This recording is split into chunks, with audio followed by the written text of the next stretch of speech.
Fine. So, hello everyone. This would be an introductory lecture for the topic Mighty Ahoms. Fine. So, here we are going to talk about the Ahom kingdom particularly.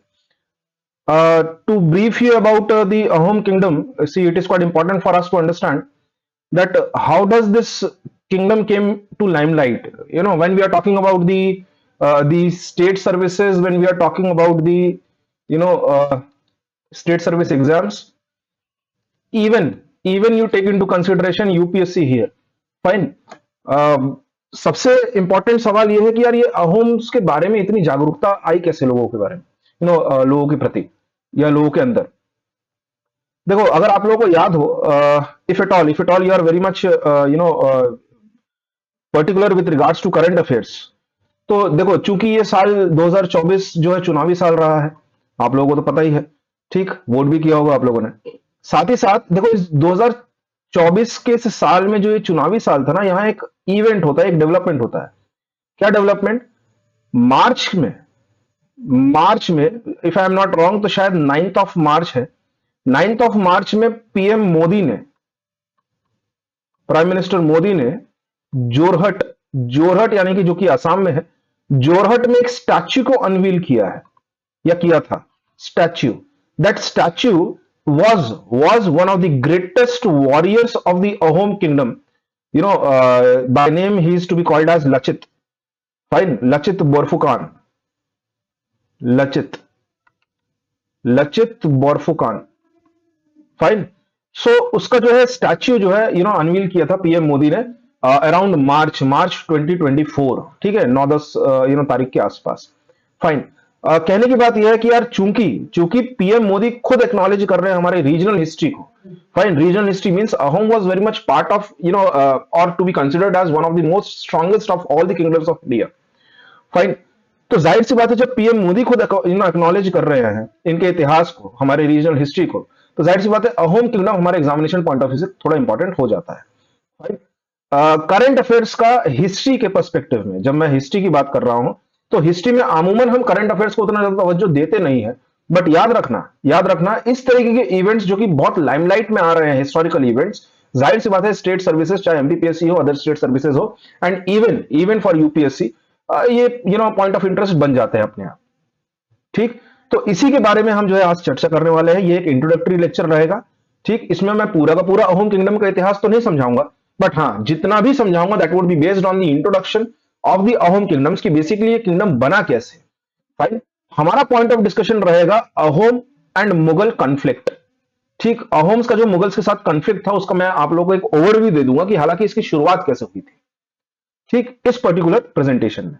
Fine. ठीक है. दूसरी चीज, presentation को शुरू करने से पहले मैं एक चीज बता दूं. मैं मयंक शर्मा, मैंने शुरू किया है ये इंस्टीट्यूट जिसका नाम है शरणम इंस्टीट्यूट. फाइन. शरणम इंस्टीट्यूट को मेरा मानना है कि एक एक जेनेरिक कोचिंग इंस्टीट्यूट नहीं है. फाइन. शरणम institute as far as my understanding is concerned, so as far as my understanding is concerned, and my point of notion here is शरणम इंस्टीट्यूट एक बेसिकली एक कॉमन कोचिंग इंस्टीट्यूट के तहत नहीं है जो मैंने शुरू किया है. शरणम इंस्टीट्यूट में आपको प्रीडोमिनेंटली एक मेंटरशिप का काम ये करेगी. मेंटरशिप मतलब यहां शरणम इंस्टीट्यूट के तहत मैं 1-on-1 सेशंस भी लूंगा. फाइन. ये पूरा का पूरा सेशन चलेगा लाइव. ठीक, जितने भी कोर्सेज शरणम इंस्टीट्यूट में आप लोगों को अवेलेबल कराए जाएंगे वो लाइव होंगे, लाइव सेशंस के थ्रू. फाइन. इसके लिए आपको इसका ऐप जो है डाउनलोड करना पड़ेगा प्ले स्टोर से, जो कि अब लाइव हो चुका है. फाइन. शरणम इंस्टीट्यूट में मैं खुद I am going to take the guarantee of your prelims. मैं प्रीलिम्स की आपकी खुद की गारंटी लूंगा. प्रीलिम्स के जितने भी कोर्सेज चलाए जाएंगे या जो भी कोर्सेज प्रीलिम्स में मैं चलाऊंगा वो एब्सोल्युटली फ्री ऑफ कॉस्ट रहेगा. उसके लिए आपको ₹1 देने की जरूरत नहीं है. फाइन. साथ ही साथ प्रीलिम्स की तो मेरी गारंटी रहेगी. प्रीलिम्स का जो my point of orientation is concern as far as, तो प्रीलिम्स में जितना मैं बता दूं उतना कर लेना, मेरी गारंटी रहेगी प्रीलिम्स आपका निकल जाएगा. मेंस के लिए मैं यहां 2 मॉड्यूल शुरू करने वाला हूं. शुरू में initially I am starting with 2 modules. सबसे पहला रहेगा पूरा का पूरा एक फाउंडेशन कोर्स. इस फाउंडेशन कोर्स की वैलिडिटी रहेगी 2 साल तक की. ठीक है. फाउंडेशन कोर्स में आपको पूरा का पूरा एमपीपीएससी का सिलेबस जो है पढ़ाया जाएगा, fine, including science, technology, economics, Hindi and ऐसे। ठीक, साइंस, टेक्नोलॉजी, इकोनॉमिक्स, हिंदी, ऐसे, इनके लिए ये मैं नहीं लूंगा, ये कोई और फैकल्टी लेंगे, fine. Rest of the subjects का मतलब है हिस्ट्री हुआ, पॉलिटी हुआ, फाइन, करंट में मैं जो है इकोनॉमिक्स और साइंस और टेक्नोलॉजी भी कवर करूंगा, टेक्नोलॉजी प्रीडोमिनेंटली, ठीक, सोशियोलॉजी हुआ और एथिक्स हुआ, ये सारे सब्जेक्ट्स मैं खुद लूंगा, फाइन। साथ ही साथ ऐसे ऐसे राइटिंग में किस तरीके से आपको कंटेंट एनरिचमेंट करना है ये भी मैं आप लोगों को बताऊंगा, कंटेंट भी आपको प्रोवाइड किया जाएगा, टेलीग्राम चैनल पर आपको जुड़ना भर है, फाइन।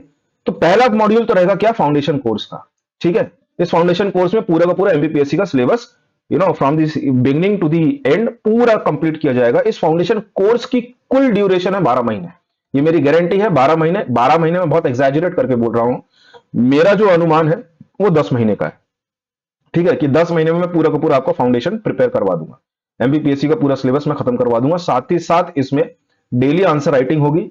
डेली आंसर राइटिंग का मतलब है प्रीवियस ईयर क्वेश्चन पेपर्स को एनालाइज करते हुए किस टॉपिक को हम जिस दिन कवर कर रहे हैं उसमें से प्रोबेबल क्वेश्चन पूछने की गुंजाइश कैसी है। साथ ही साथ उस टॉपिक में से अगर एमपीपीएससी ने किसी और साल प्रीवियस ईयर अगर कोई क्वेश्चन पूछे हैं तो उसको लिखने का तरीका क्या होगा, ये सब चीजें आप लोगों को डेली बेसिस पर बताई जाएगी। अच्छा, अब आप लोगों के दिमाग में शायद हो सकता है एक सवाल आ रहा हो कि यार इतना सारा चीज, जैसे हमको एक दिन में एक सब्जेक्ट कवर भी करना है, हिस्ट्री पढ़ना है, तो हिस्ट्री में हम आंसर राइटिंग और प्रीवियस ईयर क्वेश्चन पेपर को एनालिसिस कैसे कर लेंगे। तो इसीलिए मैंने हर हर सब्जेक्ट का जो सेशन रहेगा वो 2 घंटे का रहेगा, 2 घंटे का। 2 घंटे का अगर पॉसिबल नहीं हो पाएगा तो 1.5 का तो रहेगा ही, याद रखना, ठीक है। इसमें से आधा घंटा जो होगा, 30 minutes, last of the 30 minutes, they will be oriented towards the previous year question paper and the answer writing program, fine. साथ ही साथ फाउंडेशन कोर्स में ही what I have planned is, foundation course के तहत ही वीकली वीकली डाउट सेशंस और weekly answer writing class की अलग से लगाई जाएगी, ठीक है। आंसर राइटिंग क्लास लगेगी आप लोगों की हर सैटरडे को, फाइन, और साथ ही साथ डाउट सेशंस रहेंगे आपके संडे को, ठीक है। ये डाउट सेशन 2 घंटे के हो सकते हैं, 3 घंटे के हो सकते हैं, एज पर दी डिमांड, फाइन। तो पहला मॉड्यूल रहेगा ये फाउंडेशन कोर्स, ठीक। दूसरा मॉड्यूल मैं शुरू करने जा रहा हूं, या फॉर दैट मैटर जो मेरा इंटरेस्ट है इसमें पर्टिकुलरली, देखो एमपीपीएससी में होता क्या है, हिंदी, ऐसे, ये तो हम 1 महीने में पढ़ करके कवर कर सकते हैं, फाइन। मेजरली बच्चों के लिए जो चैलेंजिंग है वो है सब्जेक्ट, या for that matter the topics, fine, the core subjects. तो मेरा मानना यह है कि यार मैं सिर्फ और सिर्फ आप लोगों के लिए एक दूसरा मॉड्यूल इंट्रोड्यूस कर रहा हूं, जिसमें जिसमें आप लोगों के कोर सब्जेक्ट्स रहेंगे। इन कोर सब्जेक्ट्स में भी मैं सिर्फ वही सब्जेक्ट रखा हूं जो मैं खुद पढ़ाऊंगा, फाइन। देखो, अमूमन मैं विश्वास बहुत कम करता हूं लोगों पर, इसलिए मेरा मानना यह है, मैं खुल के बोल रहा हूं, इसलिए मेरा मानना यह है कि जिन सब्जेक्ट्स में मेरी प्रोफिशिएंसी है, मैं सब्जेक्ट्स वही वो सब्जेक्ट्स मैं खुद पढ़ा।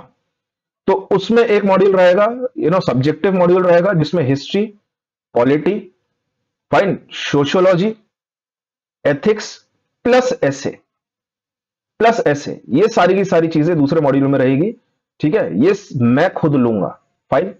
ये सारे के सारे सब्जेक्ट्स, इनका मैंने ड्यूरेशन रख रखा है 8 महीने का।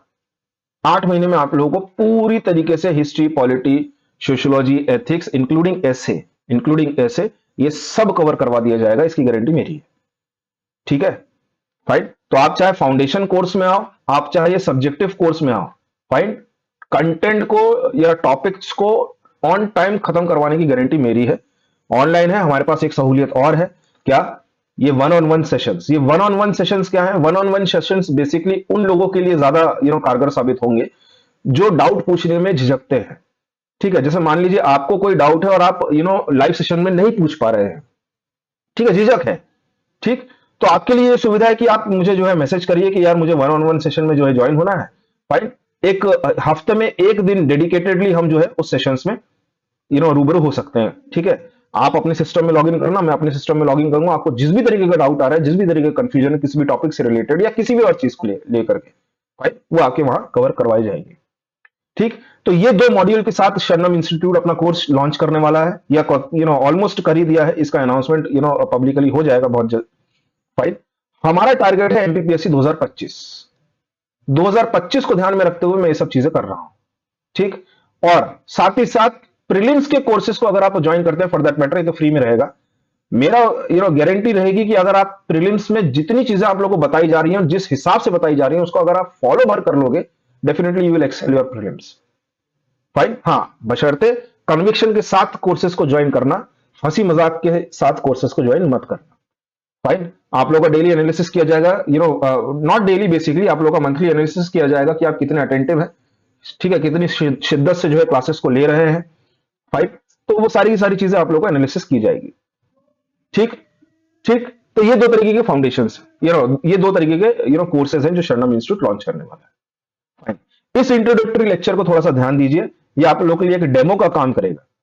फाइन, डेमो लेक्चर के लिए, ठीक है। तो मैंने आप लोगों को बता दिया कि यार ये अहोम किंगडम, अहोम्स इंपॉर्टेंट क्यों हो गए अब हमारे एग्जामिनेशन को ध्यान में रखते हुए। तो पीएम मोदी का ये सराहना वाला जो काम है, fine, that he had unveiled the statue of Lachit Borphukan, ये जो व्यक्ति आप देख रहे हैं, जो स्टैच्यू आप देख रहे हैं, ये बेसिकली लचित की है। ठीक, so let's start with the discussion with regards to the introduction of the Ahom kingdom. Fine, ये जो इमेज आपके सामने है लेफ्ट हैंड साइड में, this is basically the state symbol, this is the state symbol of the Ahoms. ये अहोम्स का state symbol है। Ahom kingdom आप देख पा रहे हैं 1228 से लेकर के 1826। ठीक, 1826 में ये बेसिकली इंग्लिश की टेरिटरी है। फाइन, इंग्लिश जो है इंट्रोड्यूस कर जाते हैं, for that matter Ahoms one of the mightiest of the Indian regional kingdoms. Fine, who were I should say at one point of time very much invincible also. ठीक, तो इनके बारे में जो है जानकारी आप लोगों को धीरे धीरे मिलती रहेगी। Fine, so let's start with the discussion with regards to the Ahom kingdom. ठीक, सी हिस्ट्री में जितने आप लोग जिनको भी मेरे पढ़ाने के तरीके के बारे में पता है, आप लोगों को पता है कि हम चाहे किसी भी स्टेट, किसी भी डायनेस्टी, किसी भी एम्पायर, किसी भी किंगडम के बारे में जानने से पहले हम ये जानते हैं कि यार इनके इतिहास को जानने वाले सोर्सेज कौन कौन से हैं, व्हाट आर दी सोर्सेज। ठीक, तो सोर्सेज आर क्वाइट इंपॉर्टेंट, जो कि आप लोगों से पूछे जाएंगे एग्जाम्स में। Fine, they are very much important for your examination point of view. ये सोर्सेज हो सकता है आप लोगों को 2 मार्कर में सेपरेटली नाम ही देकर के पूछ ले, या आप लोगों को बोले कि यार right about the sources of Ahom kingdom. ठीक, तो उसमें आप लोगों को नाम लिखना पड़ेगा। सोर्सेज के ऊपर हम आते हैं थोड़ी देर में, बट पहले इसकी शुरुआत समझ लेते हैं कि यार अहोम किंगडम की शुरुआत कैसे हुई। फाइन, यहां कुछ इमेजेस हैं, इन इमेजेस को आप जो है थोड़ा सा पॉज कर करके दिमाग में छापने की कोशिश करो। ठीक, fine, now you see, as you can notice here, you have an image। ये इमेज पे आप ध्यान दो। This place was basically the place where you have the concentration of one ethnic group called Tai, या ताई बोल सकते हैं, है ना, ताई। ये एक एथनिक ग्रुप है, याद रखना। ये ताई ethnic group, it is one of the largest of the ethnic groups of north east. हमारे नॉर्थ ईस्ट के one of the largest ethnic group में आते हैं टाई। फाइन, हमारे पूरे के पूरे नॉर्थ ईस्ट का इतिहास शुरू होता है इनसे। ठीक, fine, and so is the case with the Ahoms. Fine, Ahoms का इतिहास कैसे शुरू होता है, सोर्सेस के बारे में अभी बात करूंगा, थोड़ा सा पेशेंटली इसको सुनना पहले। अहोम्स की शुरुआत कैसे होती है, देखो, ये जो टाई एथनिक ग्रुप है, फाइन, इसके 6 सब ग्रुप्स माने गए हैं, 6 सब ग्रुप्स। ठीक, इसमें से एक सब ग्रुप है खामती। फाइन, यहां आप देख सकते हैं, यहां लिखा भी होगा। फाइन, ये रहा खामती। फाइन, तो खामती एक सब ग्रुप है, एथनिक सब ग्रुप है थाई का। फाइन, अहोम, एटन, फाके, फिफ्थ है कामयुंग, और एक और आप जो है नाम याद रख पाओ तो रखना जरूर, तुरुंग, TURUNG, तुरुंग। फाइन, तो आप यहां अंदाजा लगा सकते हैं अहोम्स का इतिहास ये टाई एथनिक ग्रुप से ही जुड़ा हुआ है। फाइन, अब इसकी पूरी कहानी क्या है, फॉलो दिस थिंग। देखो, it is been said that Tai people, आप लोगों ने इनका कॉन्सेंट्रेशन देखा, ये रीजन है। ठीक, इस रीजन में से Tai people under the leadership of, या under under one person, under the leadership of one person, उस व्यक्ति का नाम है सुकफा। सुकफा कौन है? ये व्यक्ति है Sukaphaa. Fine. So Tai people under the leadership of Sukaphaa, under the leadership of Sukaphaa, fine, they entered Brahmaputra valley, Brahmaputra valley via via the hills of Burhi Dihing, Burhi Dihing river. बात आ रही समझ में? टाई पीपल सुखवा के नेतृत्व में, सुखवा के लीडरशिप में ब्रह्मपुत्र वैली जो है एंटर करते हैं, ब्रह्मपुत्र वैली एंटर करते हैं वाया द हिल्स ऑफ बुरी डियांग रिवर। अब देखो बुरी डियांग रिवर कहां है? ये रही बुरी डियांग रिवर, ये रही Burhi Dihing river. Fine, it is the the river that joins Brahmaputra river all together. Fine. और यहां पर माना गया है अहोम किंगडम की शुरुआत हुई थी, अहोम किंगडम की। फाइन। तो टाई ग्रुप या टाई लोगों के साथ सुखफा, सुखफा जो है इस रीजन में एंटर करते हैं और अहोम किंगडम की स्थापना करते हैं, अहोम किंगडम की शुरुआत करते हैं। ठीक। So do remember this. So it was Sukaphaa who is said to be the founder of Ahom kingdom. I hope you are getting this thing. 1228 में, 1228 में। ठीक। फाइन। यहां तक चीजें क्लियर है? Fine.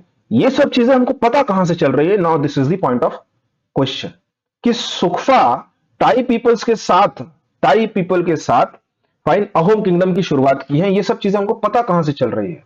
So do remember when you talk of the sources, जब हम sources की बात करते हैं, when we talk of the sources, जब हम सोर्सेस की बात करते हैं, so remember the most important source in order to discuss the history of the Ahoms is what is known as Buranjis, Buranjis. ठीक। ये बुरंजीस क्या है? Buranjis are basically the text और the chronicles deals with the history of Ahoms. ये बुरंजीस से हमको पता चल रहा है। ठीक है। तो आप लोग एक टेक्स्ट पढ़ते होंगे असम बुरंजी, शायद आप लोगों ने नाम सुना होगा। असम बुरंजी मतलब असम के इतिहास को बताने वाला क्रॉनिकल या टेक्स्ट, बुरंजीज। तो बुरंजीज से हमको पता चलता है कि यार सुखफा नाम का व्यक्ति टाई पीपल के साथ, टाई पीपल के साथ बुरही Dihing, बुरही Dihing, बुरही डियांग river, river hills, river के साथ साथ ब्रह्मपुत्र रिवर वैली में एंटर करते हैं और यहीं पे वो 1228 में अहोम किंगडम की शुरुआत करते हैं। फाइन। साथ ही साथ बुरंजीज ही हमको एक चीज और बता रही है कि जब सुखफा ने ब्रह्मपुत्र रिवर वैली में जब एंटर किया था, फाइन, तो 1253 के आसपास, 1253 के आसपास ही made the first permanent, remember, first permanent capital of the Ahoms. ये first permanent capital of the Ahoms जो 1253 में बनाया, उसका नाम था Charaideo. If you can notice here, उसका नाम था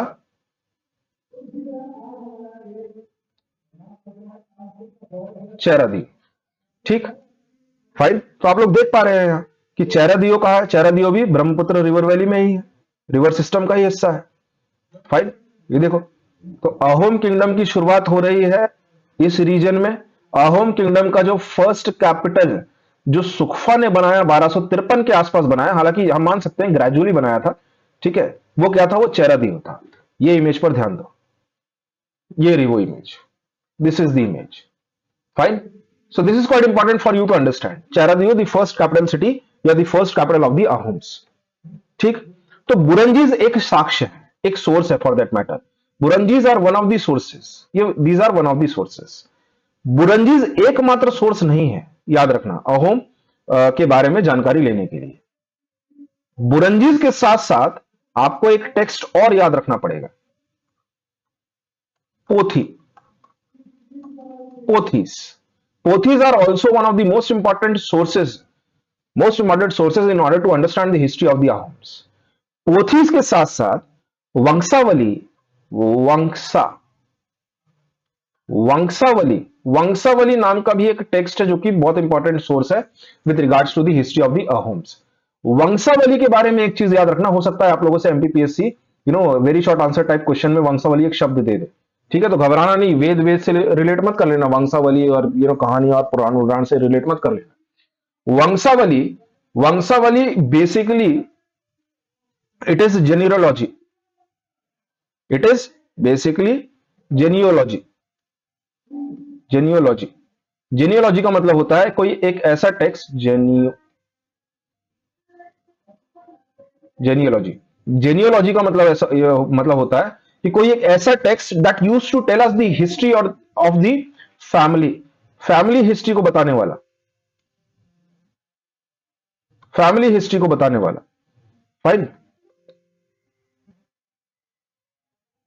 फैमिली हिस्ट्री को बताने वाला।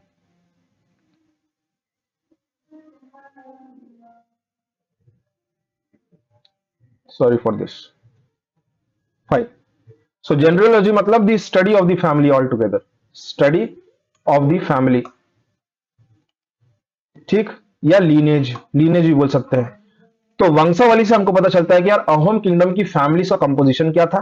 Fine, so it becomes quite important source for the study of the Ahom kingdom all together. Fine, तो ये तीन सोर्सेज हैं जो आप लोग को याद रखने।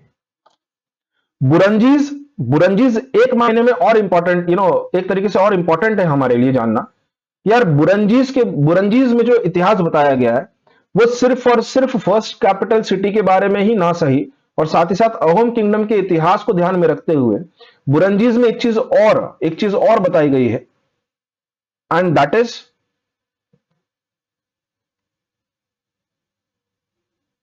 फाइन। बुरंजीज में एक चीज और बताई गई है कि Buranjis also talks about the beginning of Assamese language,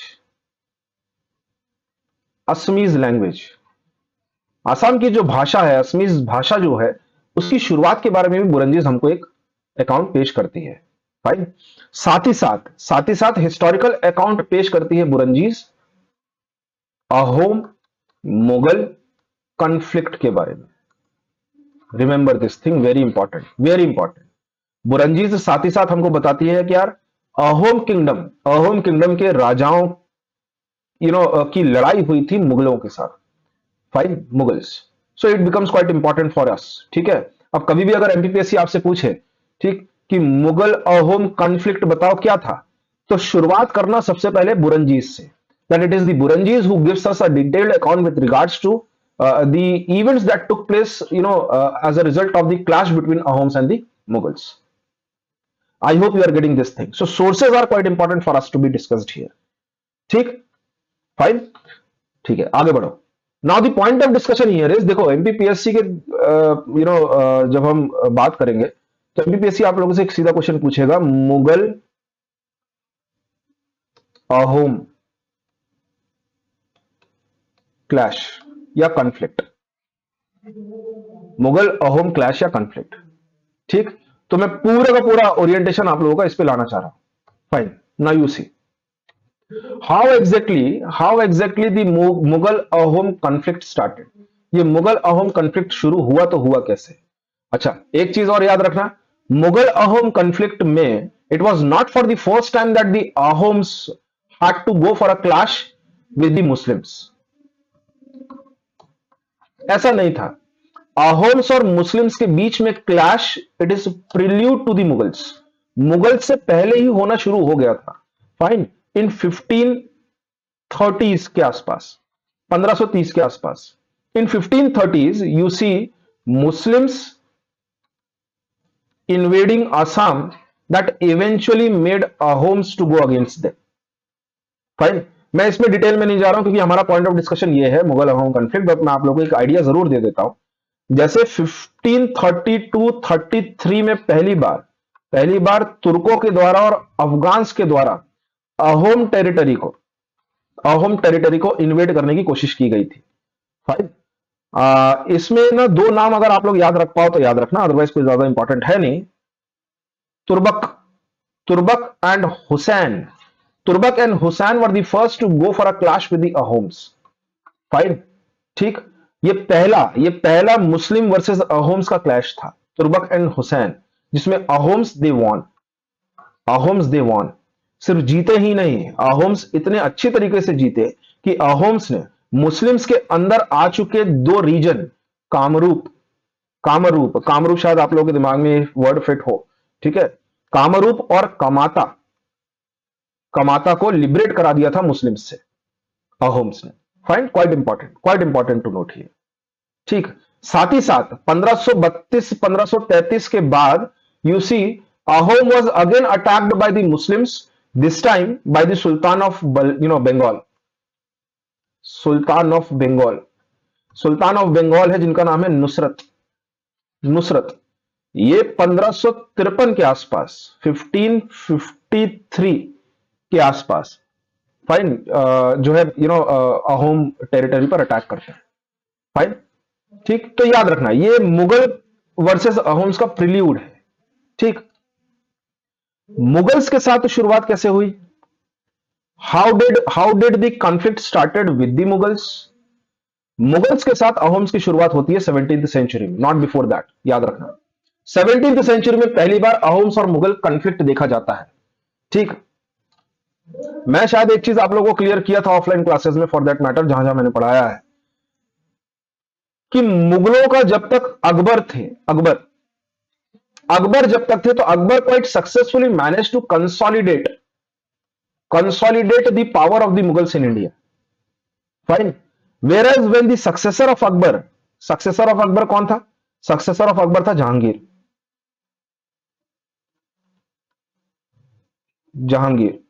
Whereas the successor of Akbar, this fellow created problem both for the Mughal state and for his father as well. Fine. पूरी की पूरी समस्या यहां से शुरू होती है जहांगीर से। जहांगीर सत्ता में आता है अकबर के मरने के बाद, यानी कि 1605 के बाद। फाइन, पूरी की पूरी समस्या यहां शुरू होती है। जहांगीर के साथ समस्या क्या है? Jahangir was very much luxury, बहुत बहुत हेडोनिस्टिक आदमी था। हेडोनिस्टिक मतलब the person who loves pleasure. Fine, pleasure loving person, वाकिफ हो इस सब चीजों से, है ना। इंटेलिजेंट आदमी है, ऑब्नॉक्शियस है, ठीक है। दूसरे क्षण क्या करते समझ में नहीं आएगा, क्योंकि नशे में रहता था। फाइन, बहुत पुरानी कहावत भी है, बाबरनामा में लिखता है बाबर, और फॉर दैट मैटर जहांगीरनामा भी लिखी है इस आदमी ने, खुद अपनी जो है आत्मकथा लिखी है। फाइन, हेडोनिस्टिक है, इंटॉलरेंट है। आज जहांगीर के पर्सपेक्टिव में आप लोगों ने एक चीज सुनी होगी, फाइन, कि it was during his time you see bitter communal clashes used to start with had started in the Mughal states.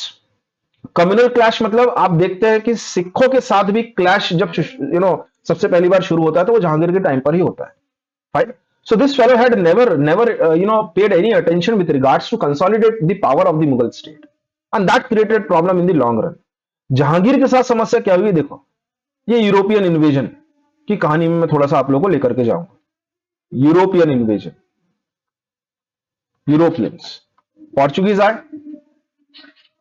Portuguese ने 1608 में, देखो क्या किया।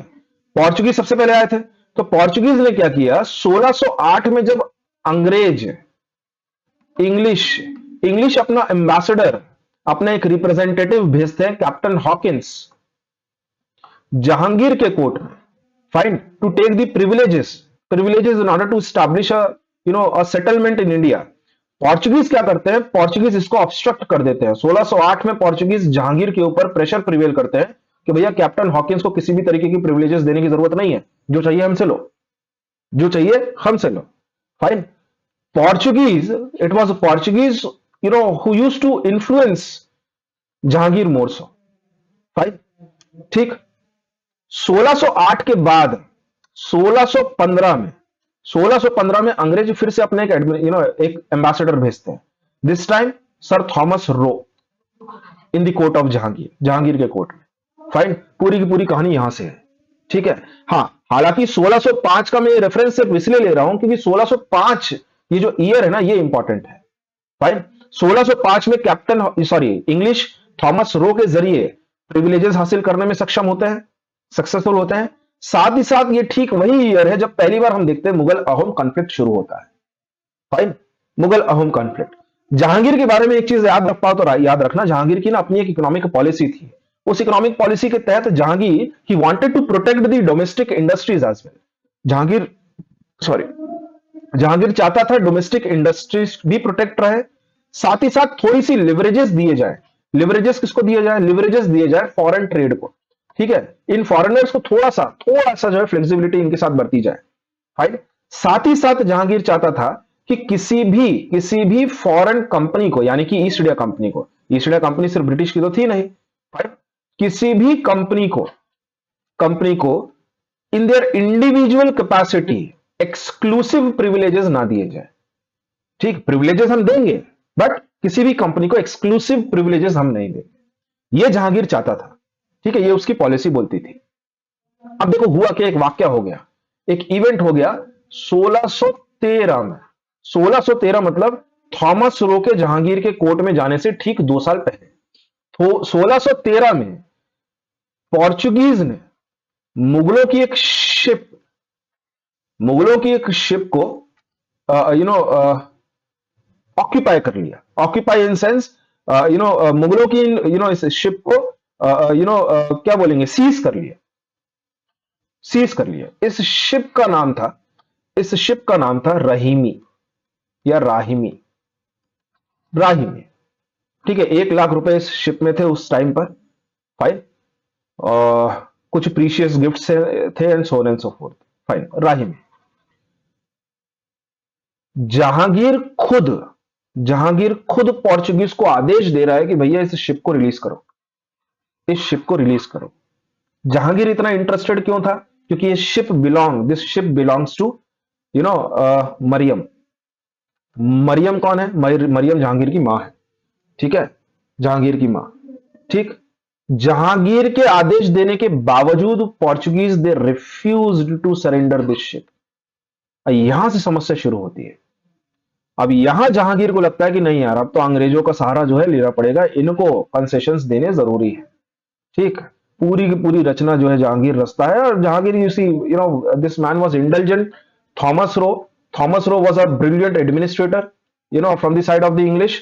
Thomas Roe knew this fact कि यार जहांगीर के इस लग्जरी लाइफस्टाइल को ध्यान में रखते हुए अंग्रेज ये लेवरेज उठा सकते हैं, बेनिफिट उठा सकते हैं कि यार हम इंडिया को अपनी कॉलोनी बनाना है। ठीक है, और यही अंग्रेजों ने किया भी। This is what they had done. So see, Jahangir 1615 में फरमान दे देता है, ठीक है, इंग्लिश को, to make their settlement, their factory in Surat. ये सब चीजें आप लोगों को पता होगी। साथ ही साथ अब देखो जहांगीर का झुकाव जो है वो अंग्रेजों के प्रति होता चला गया। ये जो लेटर आप देख पा रहे हो अपने राइट हैंड साइड में, फाइन, ये 1617 में जहांगीर ने लिखा था king of England James one को। अब देखो इसमें आप पूरा पढ़ोगे तो आपको समझ में आएगा। ठीक है, लास्ट में क्या लिखा है? Enduring the friendship to strengthen and enduring the friendship. इसका मतलब अंग्रेजों की तरफ थोड़ा और झुकाव अब जहांगीर का जाना शुरू हो गया। फाइन, जग जाहिर है। और यहीं से भारत का जो है डाउनफॉल भी शुरू होता है। ठीक है, one of the turning point in the history of India. तो 1615 में ये सब चीजें हो रही थी। 1615 ठीक वही समय है जब पहली बार मुगल अहोम कॉन्फ्लिक्ट शुरू होता है। ठीक, Jahangir he was very much particular with regards to trade होना चाहिए, एम्पायर में पैसा आना चाहिए, ट्रेजरी में पैसा आना चाहिए, फिर चाहे वो कैसे भी आए, जहांगीर को कोई फर्क नहीं पड़ता था। ठीक है, मोरालिटी हो क्या हो, this fellow was never interested. 1615 में क्या हुआ? You see one thing, Assam में अहोम्स की टेरिटरी में एक मुगल ट्रेडर है। मुगल ट्रेडर का नाम है Ratan Singh. Mughal trader, this Mughal trader Ratan Singh, he was indulged in illegal trade. ये इलीगल ट्रेड में इंडल्ज था। जब ये बात अहोम राजा को पता चलती है, ठीक है, सॉरी, राजा का नाम है प्रताप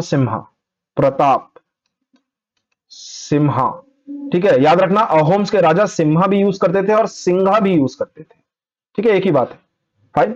जब ये बात अहोम्स के राजाओं को पता चलती है, राजा को पता चलती है, इस रतन सिंह को असम से एक्सपेल कर दिया जाता है। क्या कर दिया जाता है? इस रतन सिंह को असम से एक्सपेल कर दिया जाता है। ठीक।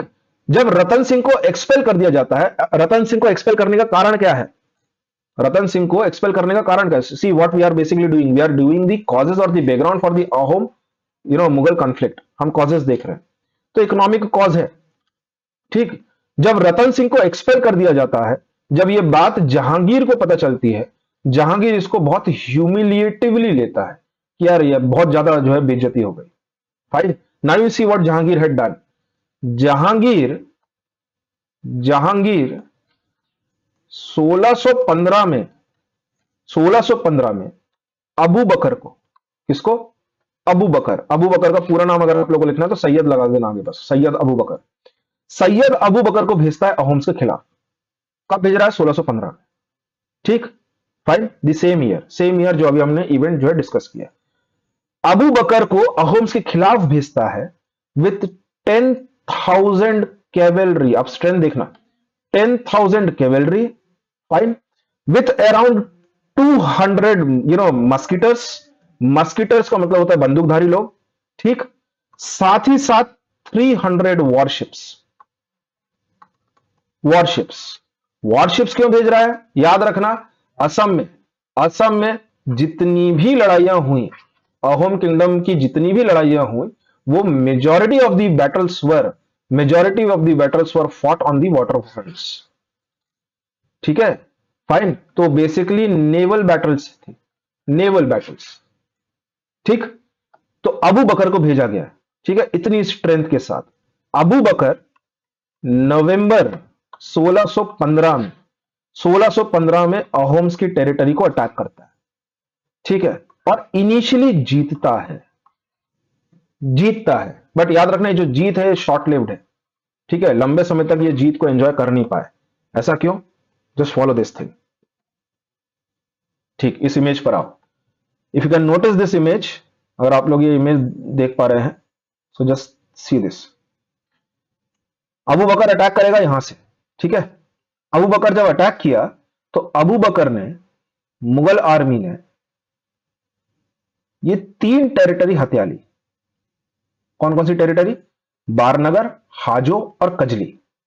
बारनगर, हाजो और कजली, ये तीनों टेरिटरी नवंबर 1615 में अबू बकर के साथ और भी लोग आए थे। ठीक है, उनका नाम याद रखने की आप लोगों को जरूरत है नहीं। अबू बकर ने हत्या ली। ठीक है। Ahoms initially they were got defeated. Fine. Ahoms retreat कर जाते हैं, अहोम्स वापस चले जाते हैं, रिट्रीट करते हैं, and then they make their settlement in this place called Samdhara. Fine. Fine.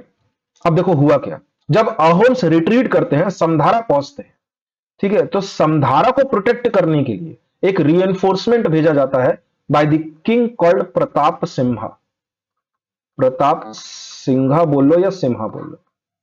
Pratap Singha 14,000 soldiers को भेजता है सामधारा। सामधारा एक किला है, फोर्ट। फाइन। ये रीइंफोर्समेंट भेज रहा है, reinforcement. Fine. Now the Ahoms were waiting for another opportunity. एक अपॉर्चुनिटी का इंतजार कर रहे हैं ये अहोम्स। ये अपॉर्चुनिटी इनको मिलती है। ठीक।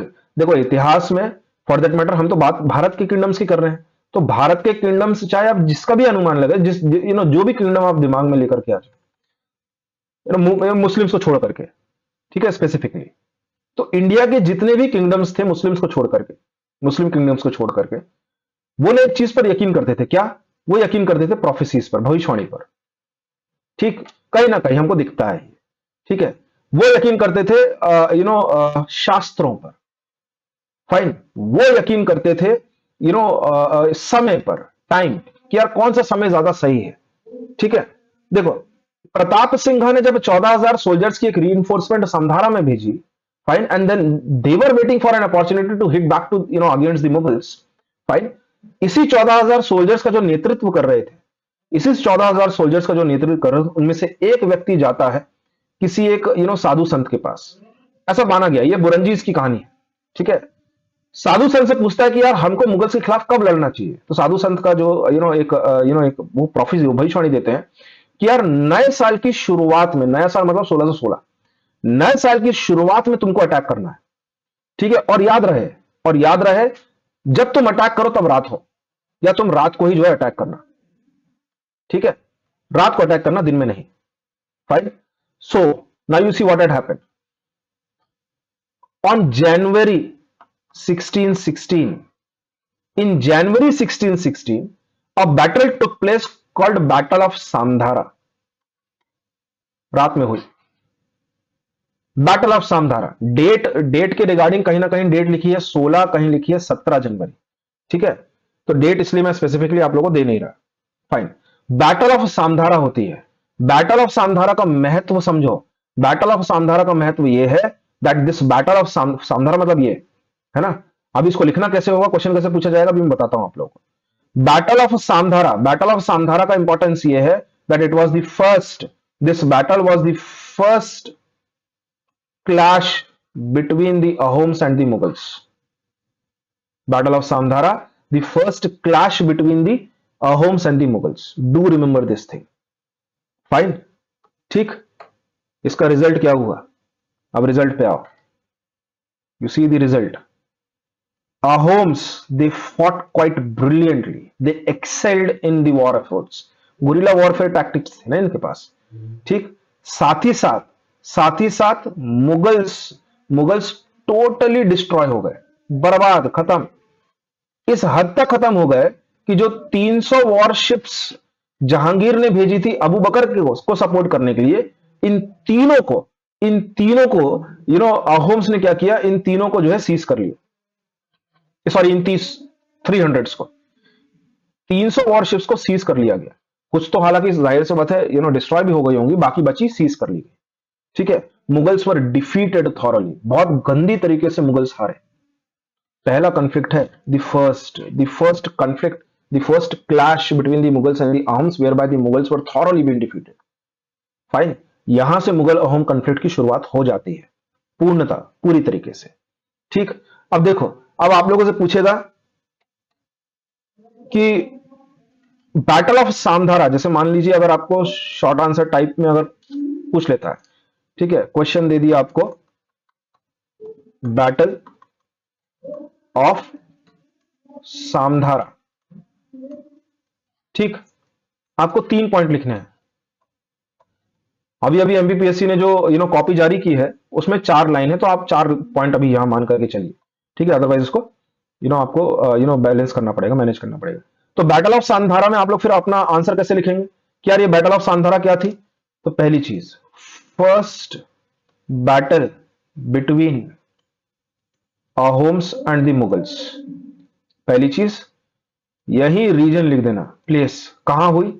तो मैंने आप लोगों को बहुत एक चीज क्लियर की है कि जब भी बैटल्स के बारे में पूछा जाए उसके रीजन को लिखने के लिए आप लोगों को कौन सा पैरामीटर फॉलो करना है, तो ज्योग्राफिकल पैरामीटर फॉलो करना है, ठीक है, जैसे कि रिवर्स। तो बैटल ऑफ सामधारा जो हो रही है ना, वो भराली और ब्रह्मपुत्र के कन्फ्लुएंस में हो रही है। ये आप देख पा रहे हो, सामधारा कहां है, भराली और ब्रह्मपुत्र के कन्फ्लुएंस में, ये रही भराली नदी, ठीक है, ये रही, ठीक। जैसे आप लोगों से पूछेगा क्वेश्चन, तो आपको लिखना है place confluence of भराली Brahmaputra reverse, ठीक। अब यहां लिखो ईयर, कब हो रही है, जनवरी 1616। अब यहां लिखो पार्टिसिपेंट, ठीक है, हेडिंग्स बनाते हुए चलना, सब हेडिंग्स। पार्टिसिपेंट्स में मुगलों की तरफ से अबू बकर, यहां लिख देना ब्रैकेट में जहांगीर दी एम्परर, ठीक। अहोम्स की तरफ से, अब देखो एक चीज में आप लोगों को जो है यहां डिस्क्लेमर दे देता हूं।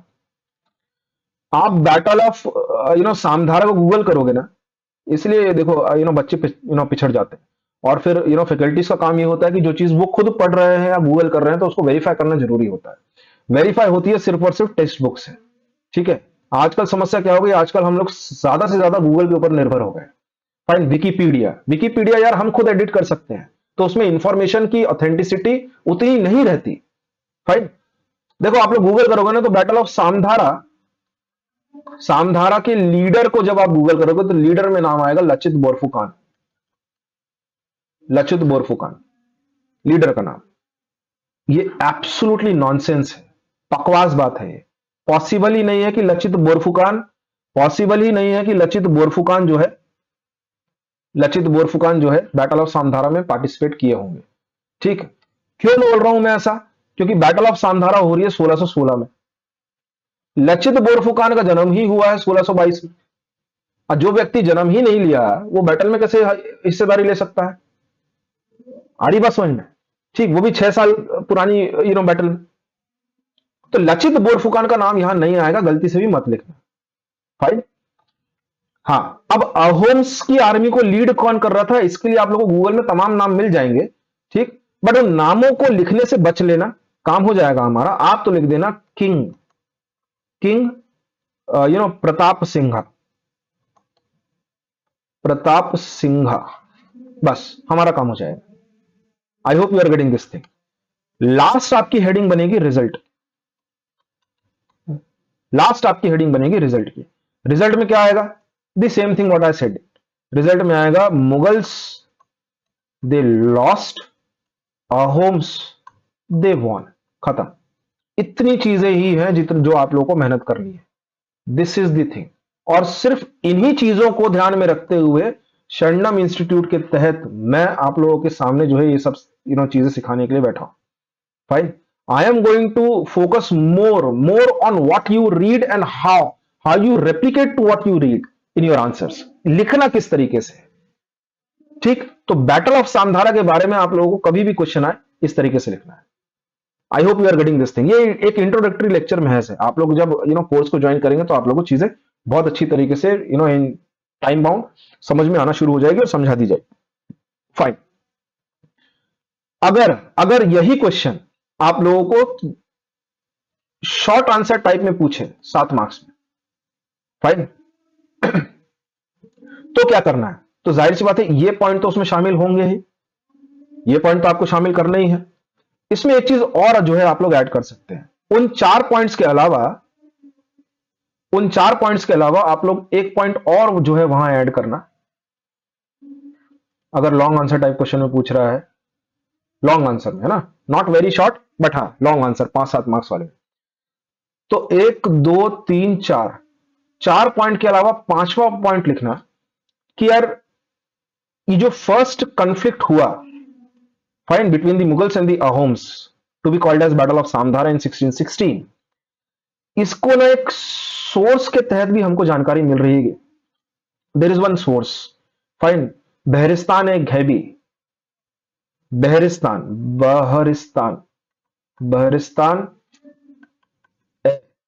घैबी, बहरिस्तान ए घैबी एक व्यक्ति की एक लिखी हुई चीज है।